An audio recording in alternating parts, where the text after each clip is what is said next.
नमस्ते everyone, on target में आप सभी लोगों का बहुत बहुत स्वागत है।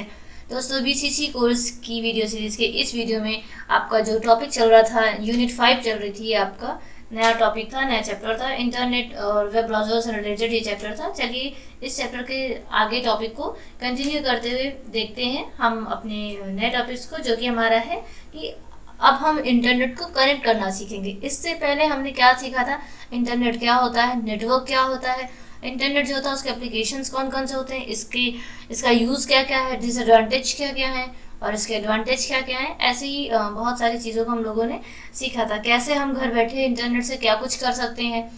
तो चलिए अब देखते हैं, हमें कुछ भी करने के लिए सबसे पहले चीज़ तो इंटरनेट को कनेक्ट करना आना चाहिए अपने किसी भी सिस्टम से, मोबाइल फ़ोन से या लैपटॉप से, कंप्यूटर से, किसी भी अपनी डिवाइस से। अगर हम चाहते हैं एक्सेस करना उस नेटवर्क को, इंटरनेट नेटवर्क को, तो उसके लिए हमें पता होना चाहिए कि ये कैसे कनेक्ट होता है। तो इसके लिए जब आप अपना सिस्टम ले करके आते हो तो आप कहीं कोई ना कोई एक आप ऐसी आईडी लेते हो जिससे कि आप अपना इंटरनेट जो है, इंटरनेट की सर्विस जो है उसका आप इस्तेमाल करोगे। जैसे कि मैं फिगर से आपको अगर समझाने की कोशिश करूँ तो आप यहाँ पर देख पा रहे हैं, ये जो आपका इंटरनेट है ये आपका पूरा वर्ल्ड का इंटरनेट नेटवर्क है।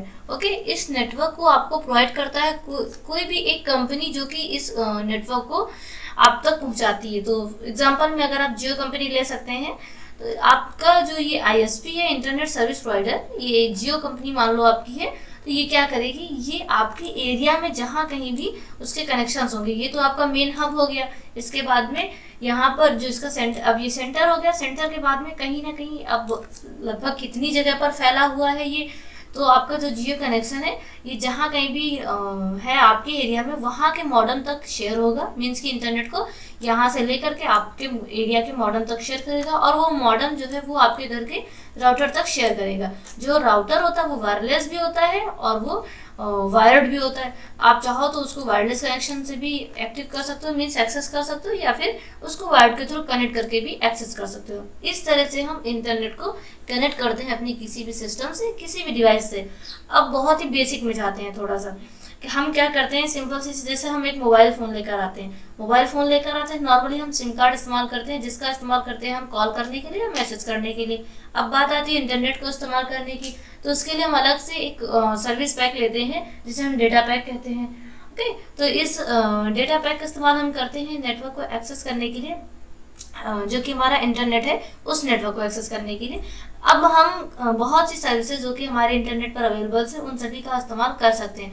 तो ये हमें कैसे पॉसिबल, हमारे पास जियो का सिम कार्ड है, एयरटेल का है, आइडिया का है, वोडाफोन का है, जो भी है आपके पास, जो भी सिम कार्ड है आप उसका इस्तेमाल करते हो, वो आपका आईएसपी है, मीन्स की इंटरनेट सर्विस प्रोवाइडर, वो आपके लिए इंटरनेट से आप तक नेटवर्क पहुँचाता है। उसके बाद में आप उसका इस्तेमाल करते हो अपने किसी भी राउटर की हेल्प से। तो इस तरह से आप बहुत ही, अगर बेसिक में समझना चाहो तो मोबाइल फ़ोन के एग्जांपल से समझ सकते हो। अब आप अपने सिस्टम में क्या करते हो, कोई वाईफाई का इस्तेमाल करता है, तो कोई अपने पास अपना पर्सनल वाईफाई कनेक्शन रखता है, ब्रॉडबैंड भी हुआ करते हैं।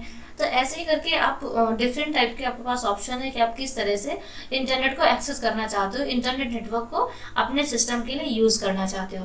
ओके, अब अगर आप इसी पॉइंट्स को थोड़ा सा डीप में सीखना चाहते हैं कि एक्चुअली आप इंटरनेट का कैसे कनेक्ट करेंगे स्टेप बाय स्टेप में, अगर आप बात करना चाहें, तो इसके लिए आपके पास सिंपल सा वे ये है कि आपको आपका जो राउटर है उसे प्लग करना है किसी भी इलेक्ट्रिकल सॉकेट में, एंड देन आपको आपका वो मेन पीसी, आपका जो है मेन कंप्यूटर जो है आपका, उसे टर्न ऑन करना है।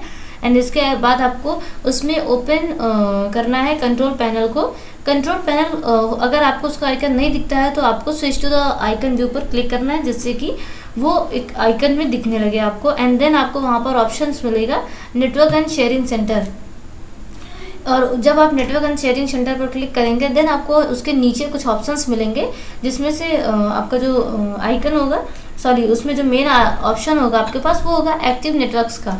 उसमें नीचे कुछ एक्टिव नेटवर्क्स आपके एरिया के या फिर आसपास के दिखाई दे रहे होंगे आपको, जिसमें से कि आपका वाला जो है, आपको सेटअप अ न्यू कनेक्शन और नेटवर्क पर क्लिक करने के बाद में ऑप्शन मिलेगा, तब आप अपना वाला कनेक्ट कर पाएंगे। बिकॉज ऑफ आपका भी नया कनेक्शन है, आपका पहले से तो कनेक्ट रहा नहीं है, इसलिए आप क्या करेंगे, सेटअप अ न्यू कनेक्शन और नेटवर्क। एंड जब आप इस पर क्लिक करेंगे तो आपको आपका जो इंटरनेट है वो एक्सेस करने के लिए ऑप्शंस मिलेगा, मीन्स कि आपको डबल क्लिक करना है कनेक्ट टू द इंटरनेट पे, एंड देन उसके बाद में आपको कुछ स्टेप्स फॉलो करने हैं एंड आपका जो इंटरनेट है वो एक्सेस हो जाएगा। तो अब बात करते हैं हम www के बारे में। बहुत ही ज़्यादा आप लोगों ने सुन भी रखा होगा ऑलरेडी, या काफ़ी सारे डेफिनेशंस भी आपको पता होंगी। आपने नहीं सुना होगा तो आपने देखा ज़रूर होगा कि जब भी आप कुछ भी सर्च करते हैं गूगल पर या कहीं भी किसी भी ब्राउज़र्स पर आप सर्च करते हैं इंटरनेट पर, तो आपको वहाँ पर आप सिंपल सा कोई नाम देते हैं कमांड में कि आपको उसका आउटपुट चाहिए या उसकी इन्फॉर्मेशन चाहिए।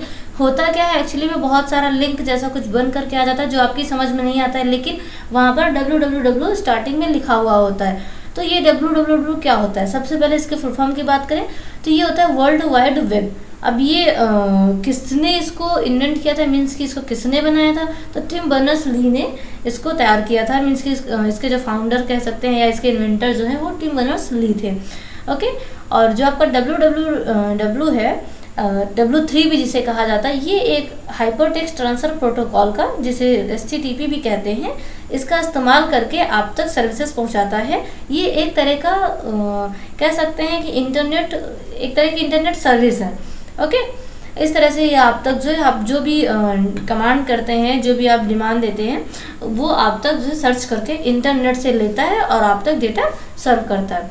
एंड जो टिम बर्नर्स-ली है, इन्होंने 1989 में सर्न इन जिनेवा, यानी कि जिनेवा में, ये सर्न में जब स्टडी कर रहे थे उस टाइम पर इन्होंने इसे क्रिएट किया था। और ये आगे चल करके धीरे धीरे करके इतना ज़्यादा फैल गया, इतना ज़्यादा यूज़ में आने लगा।